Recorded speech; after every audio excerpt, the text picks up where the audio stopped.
My sister Eva, she's 3 years older than me, but you'd think she was some mythical figure the way my parents talk about her. Gorgeous, magnetic, too clever for her own good. She could charm a confession out of a priest and still make him feel special for giving it up. She was my first best friend, my first bully, my first real heartbreak.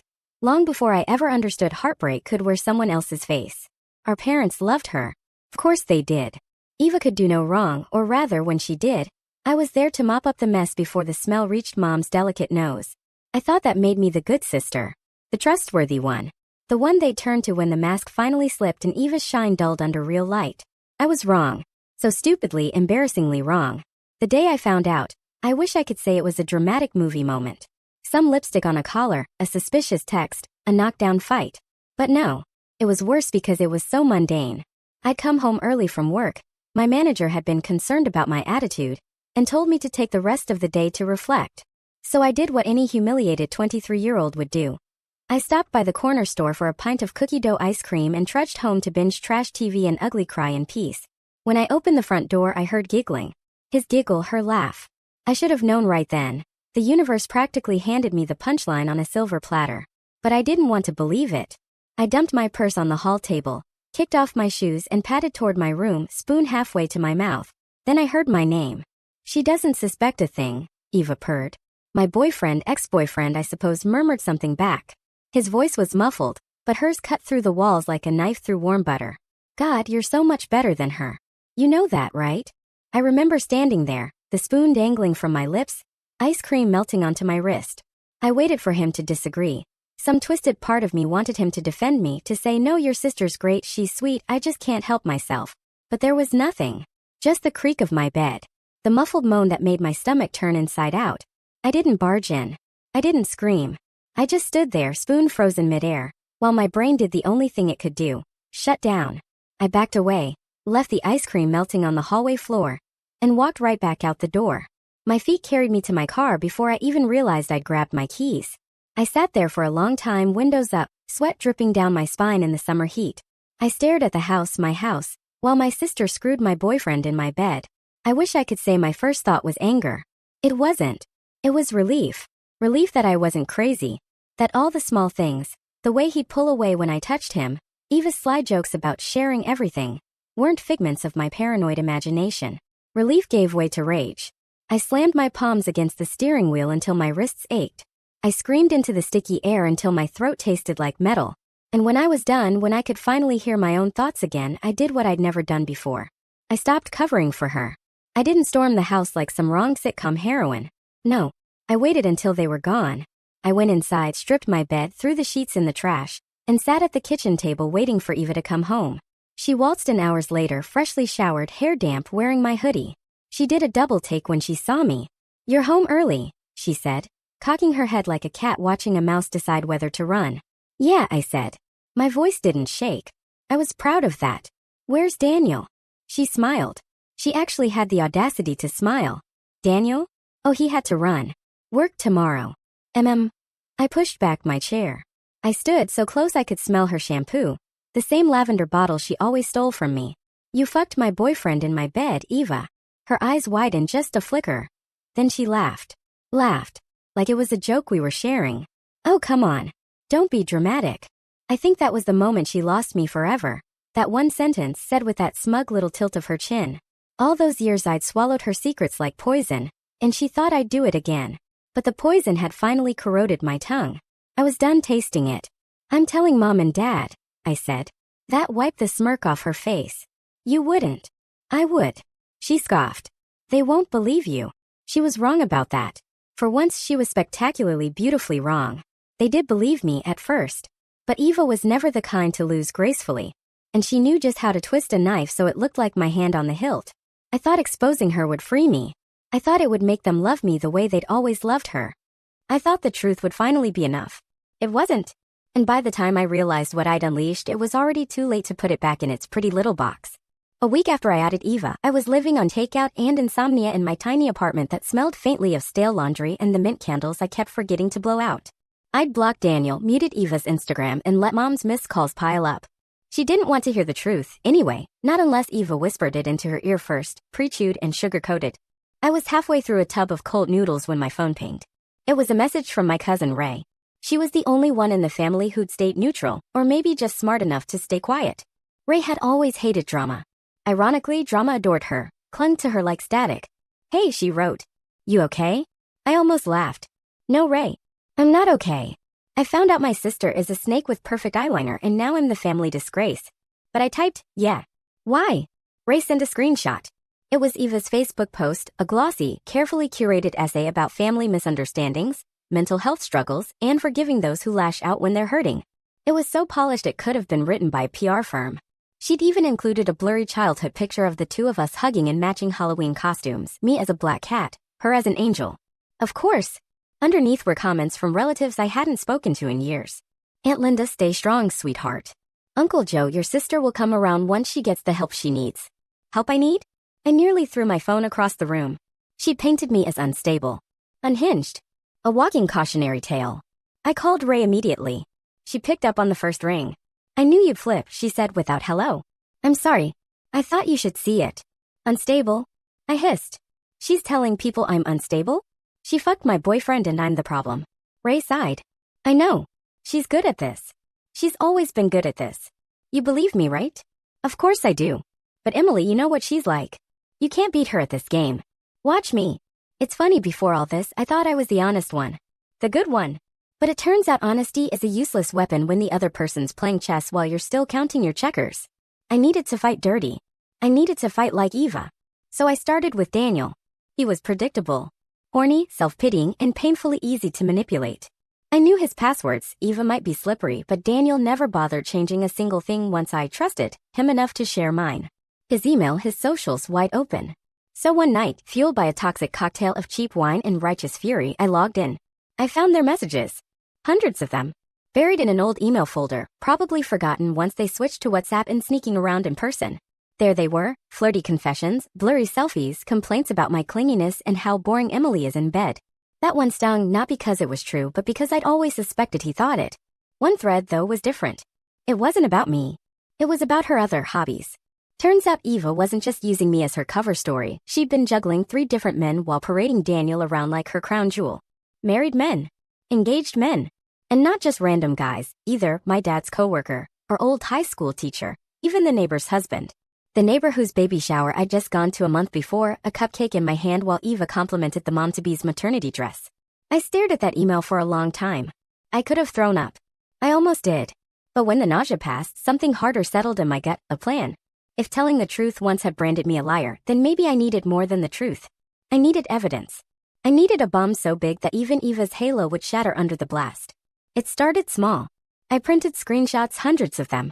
I backed them up on a USB, emailed them to myself, made copies. Paranoid? Maybe. But betrayal does that to you. Then I mailed an anonymous envelope to the neighbor's house. Just one printout, Eva and the husband in an unmistakable position with the timestamp clear as day. No return address. No note. Let them draw their own conclusions. Next, I sent another envelope to Dad's office. His precious coworker, the one who always showed up at our family BBQs with a wife and 2 perfect kids. Inside, Eva's selfies, flirty emails, a little taste of how my sister really liked to spend her Sunday afternoons. Did it feel good? God, yes. Did it feel dirty? Also yes. But the dirt felt honest for once, cleaner than the sticky sweet lies Eva had been feeding everyone. 2 days later, all hell broke loose. It started with Mom. She showed up at my apartment banging on the door like the cops. When I opened it, she pushed past me, shaking, mascara smeared. "What did you do?" she hissed. I leaned against the kitchen counter, arms folded. "What do you mean? Don't play dumb with me. Bob, your father, he got a package at work. Do you have any idea how humiliating that was for him?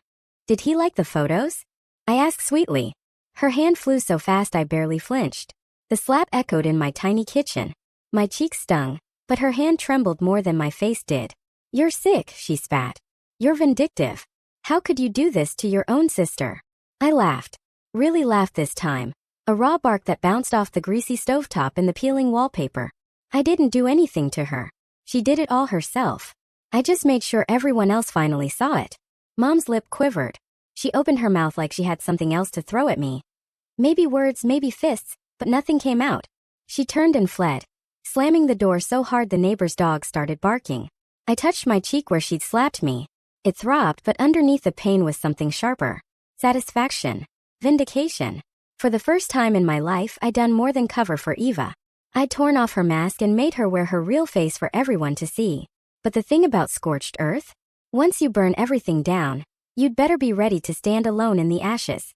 After Mom slapped me and fled my apartment like I was contagious, I didn't hear anything for a week. No texts. No phone calls.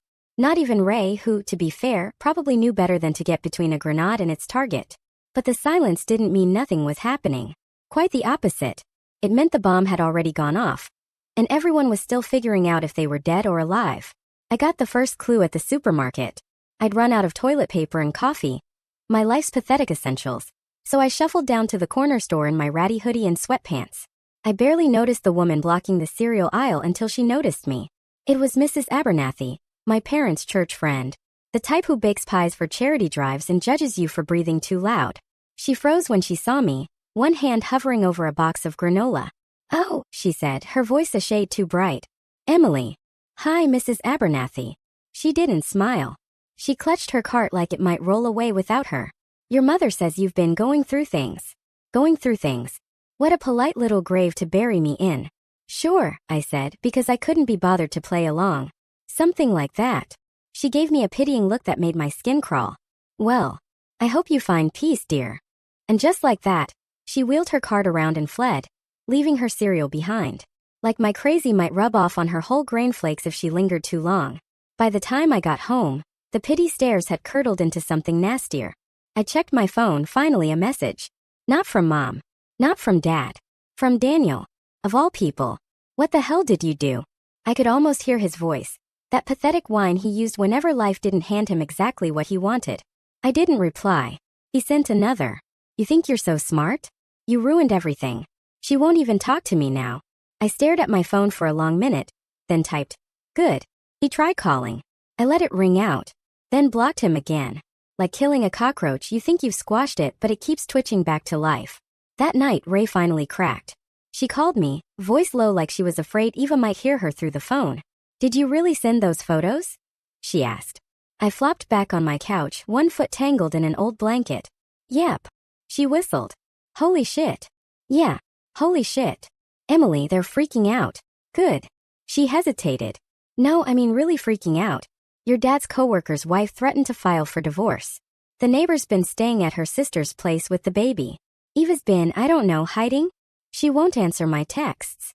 The mental image made me smile. Eva cornered like a rat in the dark. I should have felt guilt, I guess. Maybe some part of me did. Buried under all the bitterness. But mostly I felt clean for the first time in years. "Good," I said again. "Your mom's telling everyone you're having a breakdown. That you're making up stories to ruin Eva's life." I barked out a laugh. "So same old, same old." Ray was quiet for a second. Then she asked, "Do you feel better?" It was the first honest question anyone had asked me since this mess started. I thought about it, really thought about it. The truth was ugly, but I'd already swallowed so many ugly truths that what was one more? "No," I said. "Not really. But at least now I know I can hurt her back. Revenge is messy. Everyone says that like it's a warning, like mess is something to be afraid of. But mess can be cleansing too. Like tearing down rotting wallpaper and realizing the mold behind it needed to be ripped out years ago. I expected Eva to come slithering back eventually, to defend herself, to threaten me, to throw her usual tantrum wrapped in sugar. But she didn't. She went quiet. That scared me more than any screaming match could have. Because Eva doesn't retreat unless she's sharpening a bigger knife. It didn't take long for the blade to drop. A few days later, I came home from my soul-sucking retail shift to find an envelope taped to my door. No name, no note. Just my name scribbled in block letters like a ransom demand. Inside, photos. Not of her, of me. Screenshots of old text messages I'd forgotten about. Conversations with Daniel, with exes, with friends. Stuff that looked normal to anyone sane, but edited, sliced up, arranged to tell a very different story. Me bitching about Mom. Me venting about Dad. Me saying Eva could drop dead for all I care. A message where I'd threatened to burn it all down. Out of context, they read like the diary of a ticking time bomb. There was one more thing in the envelope, a typed note. "Still think you're the only one who can play dirty?" No signature. No smiley face. But the perfume on the paper told me exactly who had written it. So that's how Eva fights back, not by denying the truth, but by burying it under so much new poison that people can't tell what's real anymore. I sat on my floor, knees to my chest, photos scattered around me like broken glass. For the first time in weeks, I felt something close to fear. Not because I didn't think I could handle Eva, but because I finally understood what it would cost. Because once you open a door like this, there's no shutting it again. Once you agree to the mud fight, you'd better be ready to drown in it. My phone buzzed on the coffee table. A message from Mom. We need to talk. Now. No please. No love. Just an order, the same way she used to call me to clean up Eva's mess when we were kids. Except this time, I wasn't so sure I'd be the one holding the mop. I knew when Mom said we need to talk. Now. She didn't mean we'd meet somewhere neutral like adults. She meant come home. Back to the crime scene. Back to the mausoleum that still smelled like lemon-scented floor polish and repressed screaming. So I went. Because part of me, the stupid, hopeful, masochistic part, still thought maybe this time they'd listen. Maybe I'd sit across from Dad's cold eyes and Mom's trembling lip and they'd see me, not the monster Eva kept painting. I should have known better. The second I stepped inside, I felt it, the stale air, the tension you could slice with a good steak knife Mom only pulled out for holidays. Dad was at the head of the dining table, arms folded, glaring at the untouched roast chicken like it owed him money. Mom hovered by the sink, cup of tea clutched like a rosary. Eva, of course, was already there. She sat in my old spot, my spot at the table. Hair curled perfectly, lashes thick enough to dust the table when she blinked those big, innocent eyes. She didn't look at me when I walked in. She didn't have to. Her smirk did the looking for her. Dad gestured at the chair across from Eva. Sit. No hug. No how are you? Just an order. Fine. I sat. No one spoke for a good 30 seconds. The only sound was the clock ticking on the wall, the same ugly plastic clock I tried to accidentally break in high school. Should have tried harder. Finally, Mom cleared her throat. Your father and I want this resolved. Resolved, I repeated. Like it's a parking ticket. Dad's jaw tightened. Don't be smart. I leaned back in the chair, arms crossed. I'm not. I'm just wondering how you plan to resolve your perfect daughter screwing my boyfriend and half the neighborhood. Eva flinched. Just a flicker. She was good, but not flawless. Mom caught it and quickly jumped in. Your sister has explained herself, Emily. She told us how you twisted things. How you've been unstable. Vindictive. I barked out a laugh. Unstable? Mom, I'm not the one who. Enough. Dad's palm slammed the table so hard the salt shaker tipped over.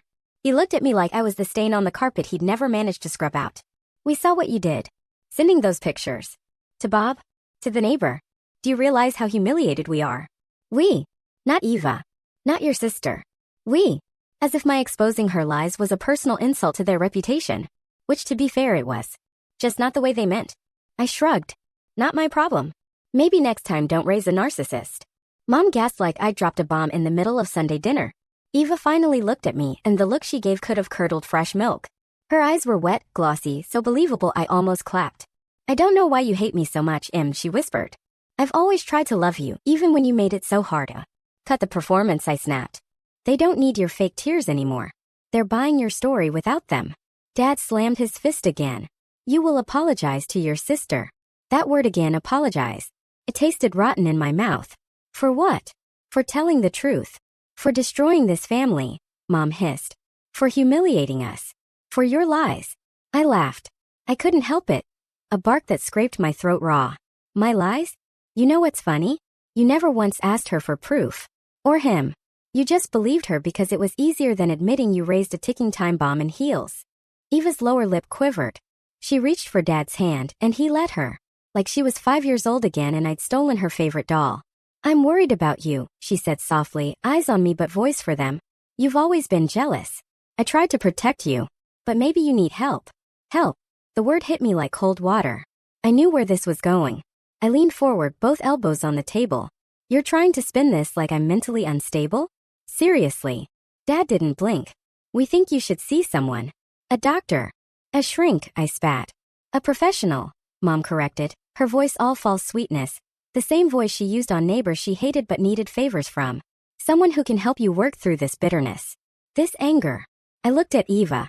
She didn't smile, not really. Just the barest twitch at the corner of her mouth. Just enough for me to see it, checkmate.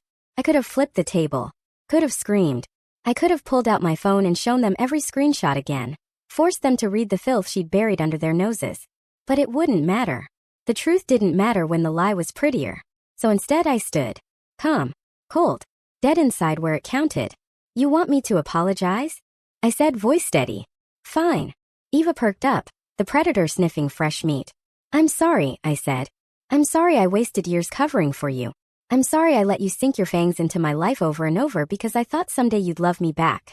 I'm sorry I expected this family to ever see me when you've always been their favorite circus act. And I'm sorry truly that you're too stupid to realize you're not the only one who can play dirty. I turned to Mom. Next time you call, make sure it's worth picking up. Then I walked out, left the untouched dinner, the shocked silence, Eva's satisfied smirk that she thought meant she'd won. She hadn't won. She just made the next move. And now it was my turn. I drove home with my hands shaking on the wheel. My phone buzzed in my pocket. Ray again. You okay? I typed back no. But I will be. Tell Eva to sleep with one eye open. Because if she wanted a war, she was about to get one. After that dinner, I didn't hear from Mom or Dad again, not directly. Instead, they sent their concern through Ray, like I was too diseased to handle in person. Ray, poor Ray, always stuck with the job of being the middleman for other people's messes. She called 2 days later while I was sitting on my bathroom floor, sorting through old boxes I hadn't touched since college. I was looking for something. I didn't know what. Maybe proof that I'd once been a real person before Eva made me her cleanup crew. Ray didn't bother with pleasantries. She's telling people you threatened her. I snorted. I did. Not physically, though. Just emotionally. She's not scared I'll kill her. She's scared I'll do worse. Emily. Ray's voice cracked in that way that made me both love and hate her. She's your sister. No, Ray. She's my disease. Silence. I heard her swallow through the phone. You know she's trying to spin this into a you need help thing, right? Aunt Linda's telling people you've always been off. That you lied about Grandpa's will. That you made up stories about your old boss harassing you. I laughed. Of course. Rewrite history page by page. The trick Eva always mastered. Make me look unstable enough, and every truth I spoke started to sound like the ravings of a lunatic.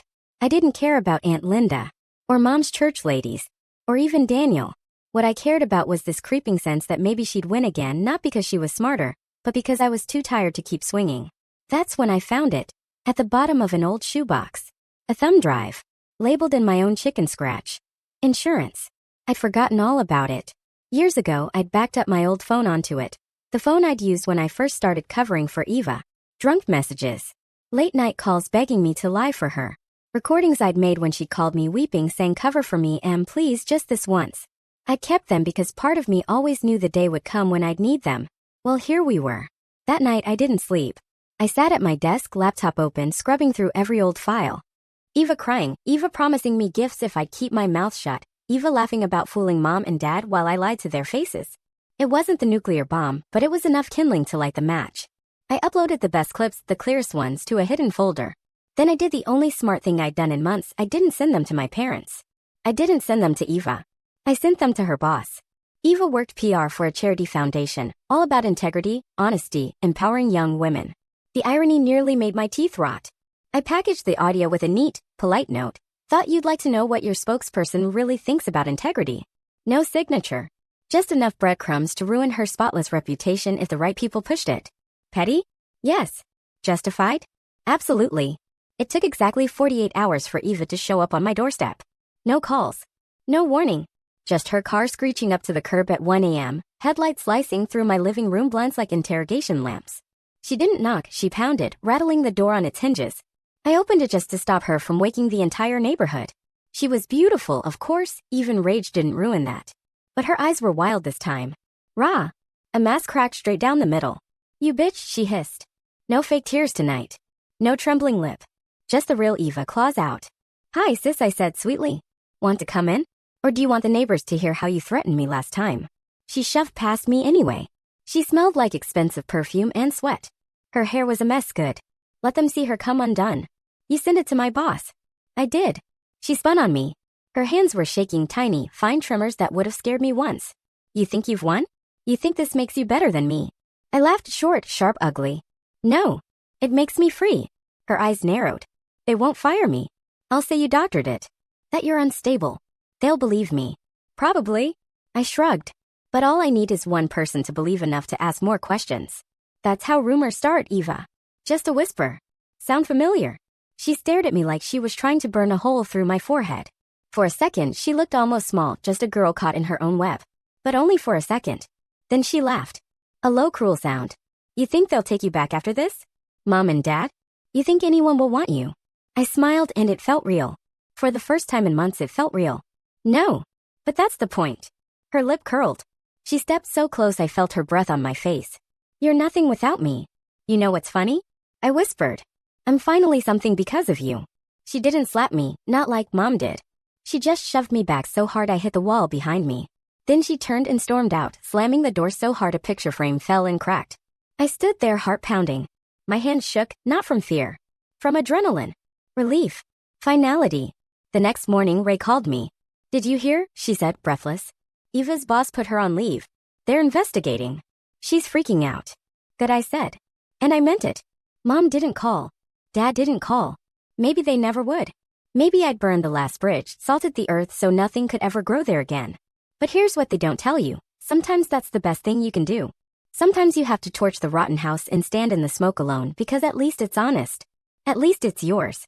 The day after Eva stormed out of my apartment, I woke up before my alarm for the first time in weeks. No pounding headache. No pit of dread in my stomach. Just quiet. The kind of quiet that feels sharp, like you could cut your tongue on it if you talk too loud. I got out of bed, made myself coffee, real coffee, not the instant crap I'd been living on, and sat by the window like I used to before life turned into an unpaid performance of who can lie better. Outside, the street was wet with last night's rain. A neighbor's dog barked at nothing. Ordinary things. Blessedly, stupidly ordinary. I half expected the universe to punish me for what I'd done, like maybe lightning would strike my apartment for the sin of embarrassing Saint Eva. But instead, the world spun on. Bills still needed paying. Dishes still piled up. The rent still wanted my soul. I checked my phone out of habit. Ray had sent me a single line. Mom knows. No follow-up. No context. Just that. I stared at it for a minute, waiting to feel panic. But there was none. Mom should know. She should know every rotten thing she ignored while she was too busy polishing Eva's halo. Around noon, I did something reckless. I went to see Ray. Not Eva, not my parents' Ray. If the world was going to keep spinning, I wanted to know if at least one person would still stand in my corner when the dust settled. She met me at a dingy coffee shop near her work, one of those places that pretends to be retro but just looks sticky. She was already there when I walked in, fidgeting with her straw wrapper like it was the only thing keeping her from blowing away. She didn't say hi, just looked at me with those soft, sorry eyes of hers. They're furious. Mom and Dad. She nodded. Mom says you humiliated the family. Dad says you're dead to him if you don't fix this. I barked out a laugh so loud the couple next to us flinched. Fix this? Like I'd left a window open during a storm instead of burning the whole goddamn house down. Did they call Eva a liar yet? I asked. Ray gave me a sad smile. No. Of course not. She hesitated, lowering her voice like we were plotting a murder. They want you to apologize. I snorted. What else is new? They want you to retract it all. Tell her boss you made it up. Say you edited the audio. The absurdity hit me so hard I almost choked on my coffee. They want me to lie to protect the liar. She shrugged helplessly. They think it's the only way to keep her job safe. Mom says she can't survive the shame if Eva loses her position. I sipped my coffee. Bitter, burned, perfect. So what do you think, Ray? Am I the villain now? She looked at me for a long moment, really looked. Then she shook her head. I think you've always been the hero. You just stopped playing dead. After we left the coffee shop, I sat in my car for half an hour. Watching people come and go. Mothers dragging sticky-fingered toddlers. Old men arguing over scratch tickets. All of them clueless that my little family civil war was bleeding out across the pavement. Part of me wanted to drive to my parents' house, knock on the door, face the firing squad. Not to apologize. Just to see if I still cared enough to stand in front of them and ask why wasn't I ever enough? But then my phone buzzed again, this time with a message I didn't expect. Meet me at the park. 30 minutes. Eva. I should have ignored her. Should have blocked her number, deleted it, buried it in the backyard next to every time I'd lied for her. But I couldn't. Because part of me, the rotten, bruised part, still needed to see what her face looked like when she had nothing left to hide behind. When I got to the park, she was sitting on the same bench we used to share as kids. We'd bring popsicles and gossip about teachers, boys, who we'd be when we grew up. I always said I'd be someone who left this town behind.